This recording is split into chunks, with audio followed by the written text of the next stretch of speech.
10 rock musicians who became Christian. All day making up nickel bags in a... And I don't mean some dramatic, some private, some that blew up their careers. Some walked away from everything.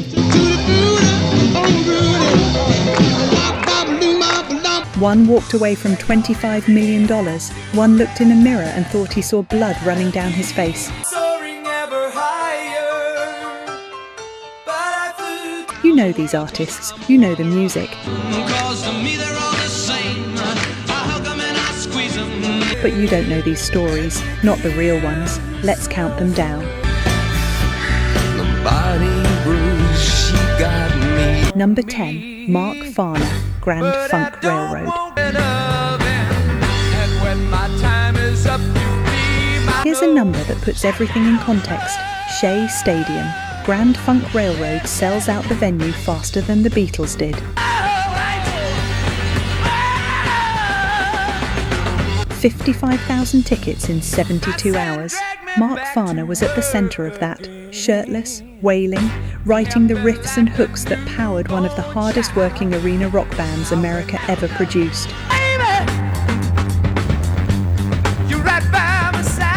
I'm your captain. We're an American band. Songs built for stadiums. Songs that hit you like a fist.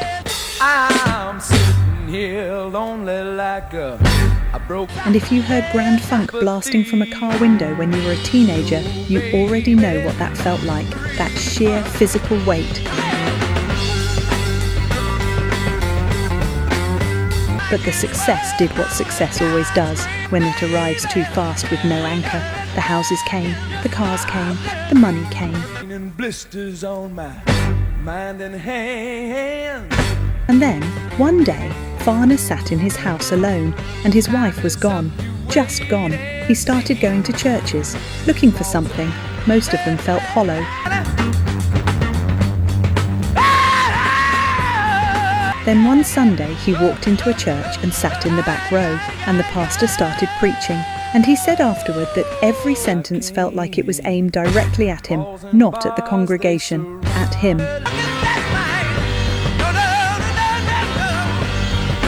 Here's the part that still gets me about this story.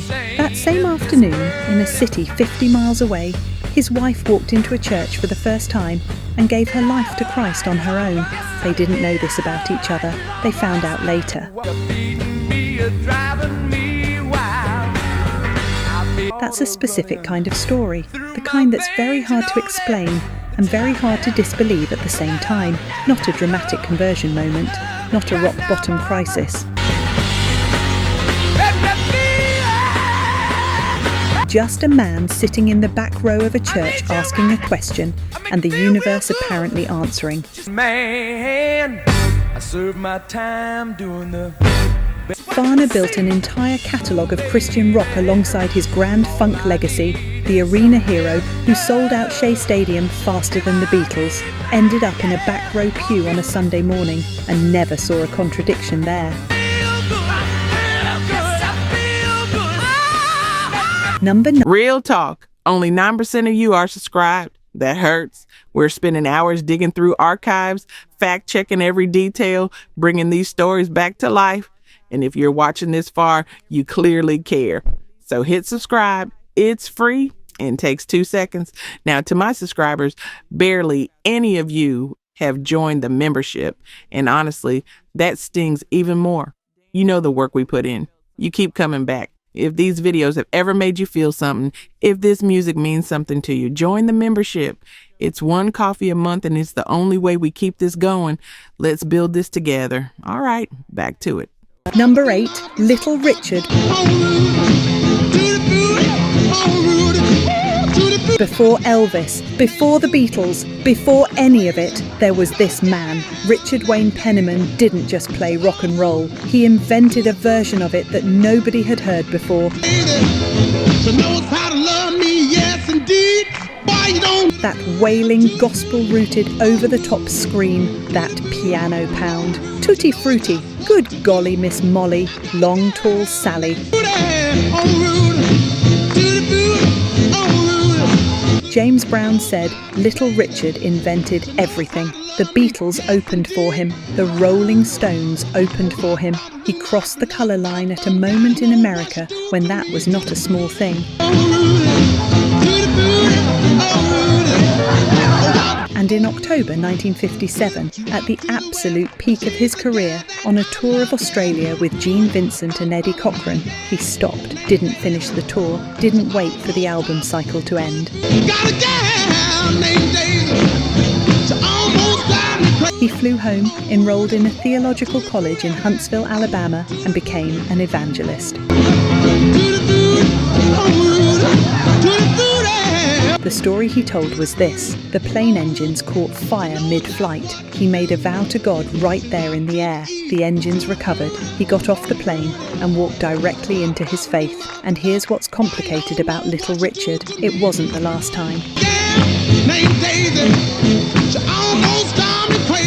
He came back to rock in 1962. The Beatles opened for him in England. He was still the same force of nature. Then he walked away again in 1970, then came back. Walked away again in 1977. Became a travelling Bible salesman and a preacher in a three-piece suit. Condemned rock music from the pulpit. Came back again. If you've ever been genuinely torn between who you are and who you feel you're supposed to be, his whole life was a public version of that war. He said it himself.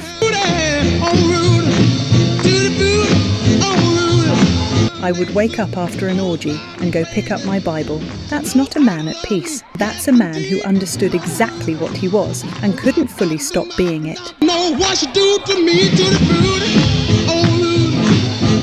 In the last years of his life in a wheelchair, he spoke only about faith. He said, "Lord, can I do this and still be saved?" And he said the Lord told him, "No man can serve two masters."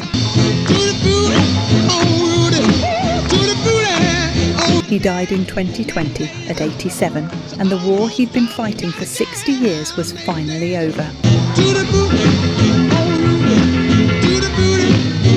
Number 7, Kerry Livgren, Kansas. If you've never asked yourself what the point of anything is, you haven't heard Dust in the Wind at the right volume at the right hour.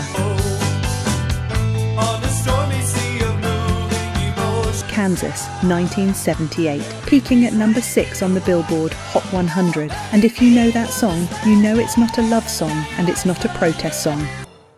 Once I rose above the noise and confusion. It's a philosophical reckoning with mortality. Every chord progression says the same thing. Nothing lasts, everything ends, all your ambition is hollow.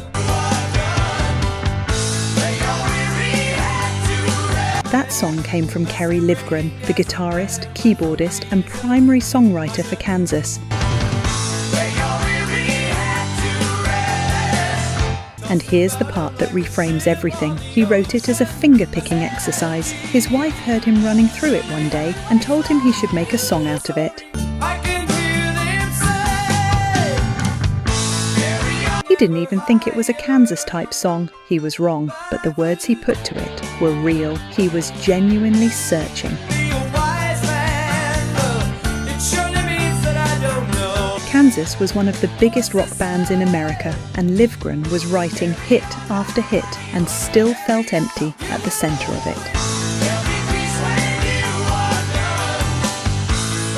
Carry On Wayward Son, that's a man asking if the road he's on means anything. Dust in the Wind, that's him answering his own question with a quiet, devastating no. He tried Buddhism, Hinduism, and then something called the Urantia Book, a philosophical cult claiming supernatural revelation. He went deep into it. Don't you cry no more. No! Then Kansas went on tour, and the opening band included a singer named Jeff Pollard. Pollard was a Christian. He started debating Livgren on the tour bus, night after night, city after city.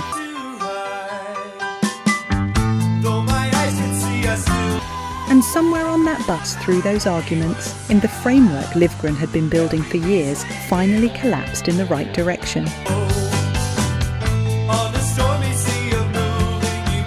In 1979, Kerry Livgren became a Christian, and honestly, Dust in the Wind might be the most accidental Christian song in rock history. Livgren himself said it was only half the story, it was the searching half. The message in that song is out of Ecclesiastes, he said, but it disturbs me that there's only part of the Christian story told there. He spent the rest of his career trying to write the second half. Number 6, Dion DiMucci. February 3rd, 1959. American rock is on fire. Buddy Holly, Richie Valens, JP the Big Bopper. Richardson are on the Winter Dance Party tour. They're about to board a small charter plane in Clear Lake, Iowa. Dion DiMucci was also on that tour. He was offered a seat on that plane. He said no. The ticket cost $36. His parents paid $36 a month in rent. He couldn't justify it. The plane went down in a cornfield outside of Mason City, Iowa. All 3 of his fellow performers died. February 3rd, 1959, the day the music died. Dion walked off that tour and kept going. Run Around Sue, number 1 in 1961. The Wanderer, number 2 in 1962. 39 top 40 hits.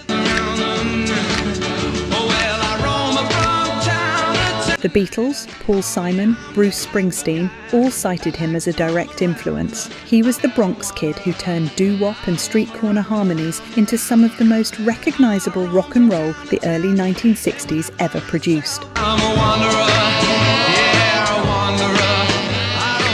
But the years after the crash were hard in ways nobody knew. He'd developed a heroin addiction as a teenager and carried it straight through the height of his fame. Not a rumour, a reality he lived in private while the hits kept coming. And in 1968, his close friend Frankie Lyman, another 50s rock pioneer, died of a heroin overdose at 25 years old, and something in Dion DiMucci broke. He got on his knees and prayed, not in a church, not with a pastor, just him and the floor and God, and he said, "I haven't had a drug or a drink since." He described the shift like this: I saw myself as a child of God instead of a rock star, not a behavioural change, yet a complete identity replacement. He kept making music, blues albums with Springsteen, Clapton, Paul Simon, Jeff Beck. He kept his faith. He went back to Catholicism in his later years. The man who survived the day the music died because he wouldn't pay $36 spent the rest of his life talking about a conversation on a floor that changed everything else. Number 5, Bono / U2. Here's what almost nobody knows about U2. They were never a secular band that found religion. U2 started as a Christian prayer group.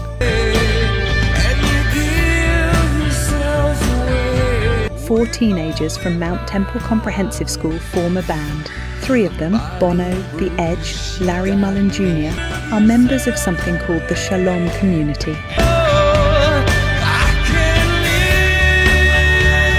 A charismatic Christian fellowship, and as U2 starts getting real traction in the late 1970s, those 3 members sit with a serious question. Can you follow Jesus and still play rock and roll for a living?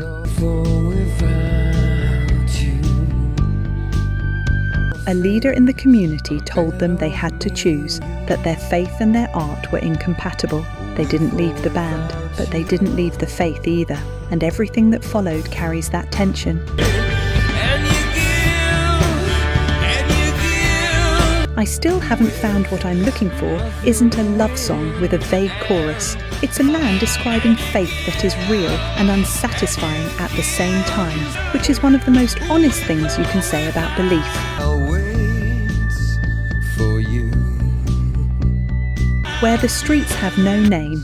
Bono said that song was about stripping away everything that divides people, including heaven from earth. The Joshua Tree was described by Rolling Stone as a political album. It's not. It's a spiritual album in political clothing, and Bono has never hidden this.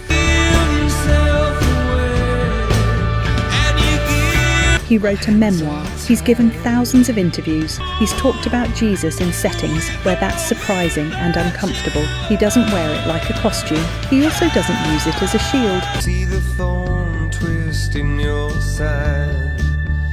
Here's the thing that gets me about this entry specifically. He's been criticised from both sides his entire career.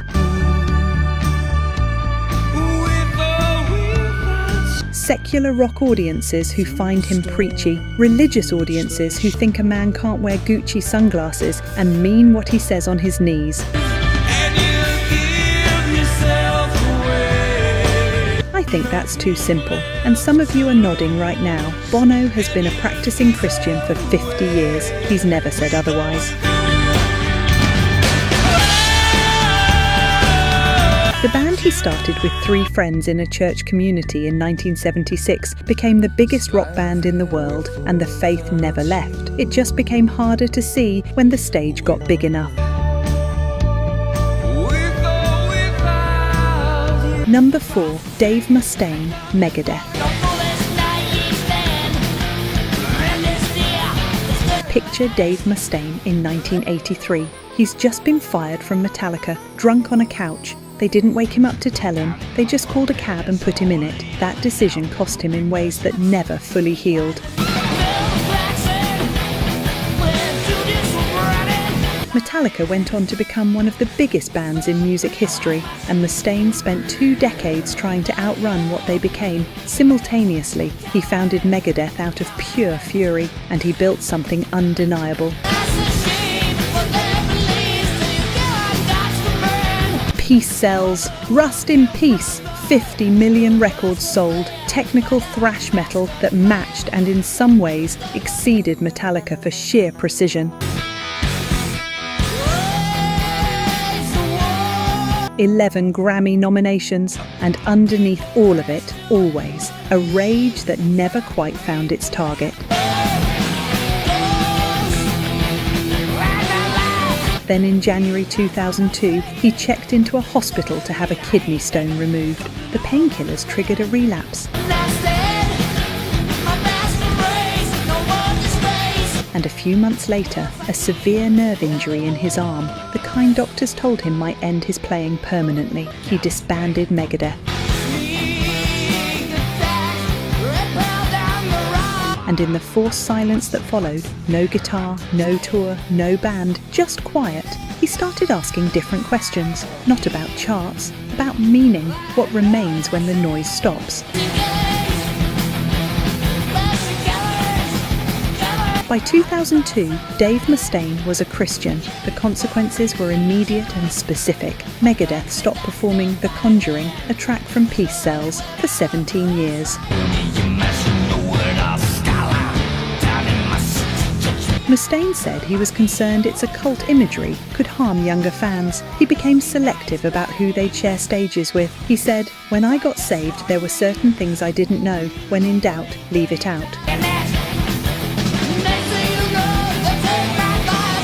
He eventually softened that stance, toured with Slayer multiple times. He described the tension honestly, and I appreciate the honesty here.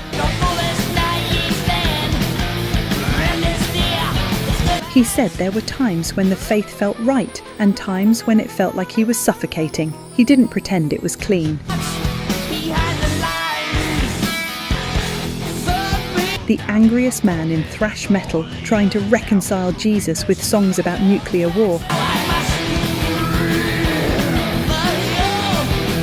And here's the thing, it actually works, because Megadeth was always about asking hard questions. The faith didn't destroy the music, it just changed what the questions were aimed at. Number 3, Brian Head Welch, Korn. $25 million. That's the contract on the table for Korn in early 2005. Their sound, their look, their entire world. They defined an era of heavy music, nu metal, the down-tuned, unsettling guitar, songs that felt like anxiety made audible. Korn invented a template that an entire decade of bands tried to replicate. Brian Head Welch was one of the architects of it, co-founder, guitarist, part of the band from before it was even called Korn. Some of y'all are doing math on that 25 million right now. Let me keep going.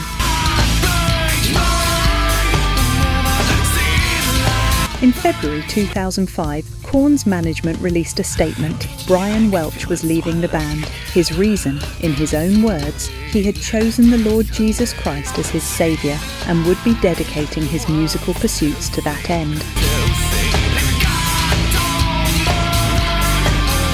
Here's the backstory. It's simultaneous addictions to meth, Xanax, sleeping pills and alcohol. He came home from a bender one night and found his daughter, a toddler, singing one of Korn's more explicit songs, word for word, and something broke. He said, "I wanted to be a good father. I had the heart for it, but I couldn't. When Christ came into my life, I said, 'Take me, do what you want, but make me a good father.'" Less than a month after leaving Korn, wearing a white robe, he was baptized in the Jordan River in Israel. 13,000 people showed up to hear his testimony at a church in Bakersfield before the baptism. MTV sent a camera crew to Israel. He later admitted he probably went too far with it in the early years, that his obsession with faith matched his obsession with drugs.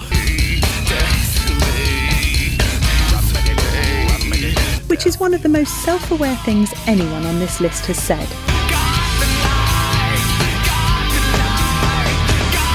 In 2013, 8 years after walking away, he rejoined Korn. He's been back longer than he was the first time. His bandmate Jonathan Davis, not a Christian, said in an interview that Welch doesn't shove anything down anyone's throat, that he just kicks back and accepts people as they are. That's the version of faith that holds up under pressure, the kind that doesn't perform, the kind that just stays. Number 2, Bob Dylan.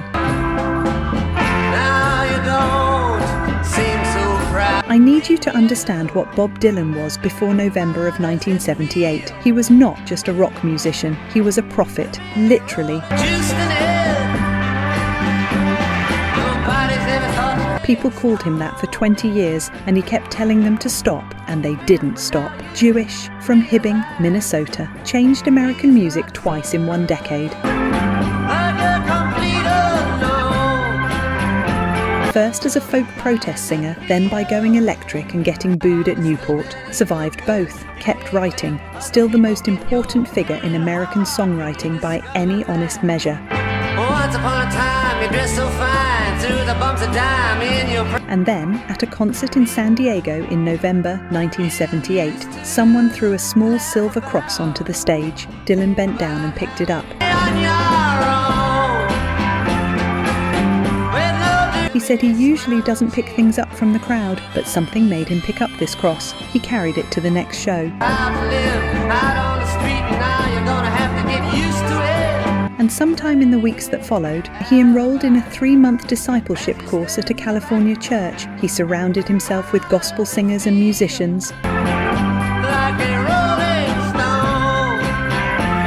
In 1979, he released Slow Train Coming. Every single song was about Jesus. Recorded at Muscle Shoals with Jerry Wexler, the man who produced Aretha Franklin, and featuring Mark Knopfler on guitar.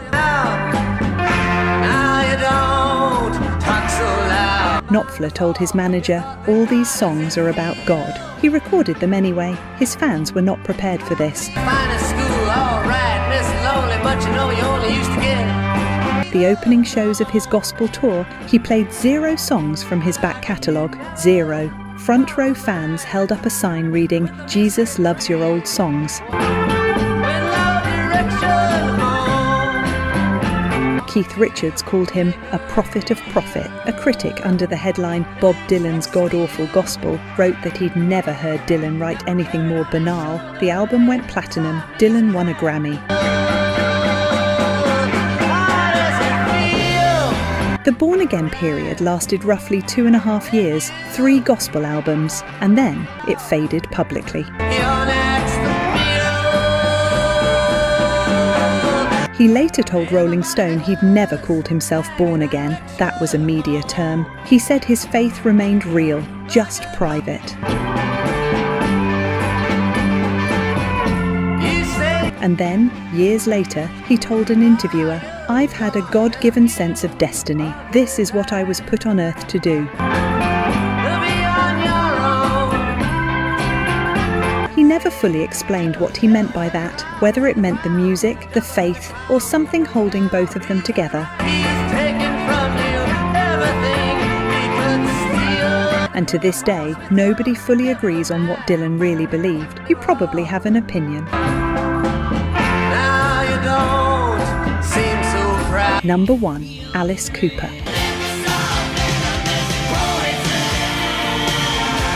Picture the most extreme version of rock theatre you can imagine. Fake executions on stage, guillotines, electric chairs, stage blood, snakes, coffins, straitjackets.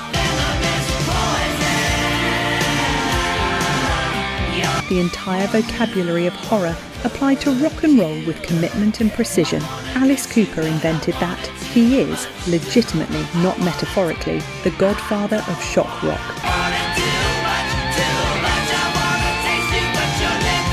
Kiss, Marilyn Manson, Rob Zombie, all of them downstream of what he built in the early 70s. And every Sunday morning, Alice Cooper goes to church, not for the aesthetic, not for a photo opportunity. He goes to church. He does Bible study during the week. His father was a pastor. His grandfather was an evangelist. He calls himself the real prodigal son. His conversion story is not quiet. By the early 1980s, the cocaine had taken over. His wife Cheryl eventually told him she was leaving for Chicago. She couldn't watch the self-destruction anymore, and the cocaine, he said, was speaking louder than she was. Then one day, he looked in the mirror, and he thought he saw blood running down from his eyes. He says it may have been a hallucination. He still doesn't know for certain. But he flushed the drugs down the toilet, went to bed for 3 days, and called Cheryl. He told her, "It's done." She said, "Right." He went to his pastor and said he thought he needed to quit being Alice Cooper. His pastor said, and I want you to hear this exactly, "Do you think God makes mistakes? Look where he put you. What if you're Alice Cooper, but now you're following Christ? Your lifestyle is your testimony." He never changed the show. He's still performing as Alice Cooper. And still the guillotine, still the theatrics, still the character. He said there's nothing in Christianity that says he can't be a performer. He said, "I don't do Christian rock. I'm a Christian who does rock." And he draws a clear line between Vincent Furnier, the man who goes to church, and Alice Cooper, the character he plays on stage. Then he said something that I keep coming back to. He told a pastor, "People talk about Alice being a rebel. There was never more of a rebel than Jesus Christ. You want to talk about a rebel? He was the ultimate." And that's from the man who spent 30 years building the most theatrical, extreme persona in rock history. standing in the pew, making that argument.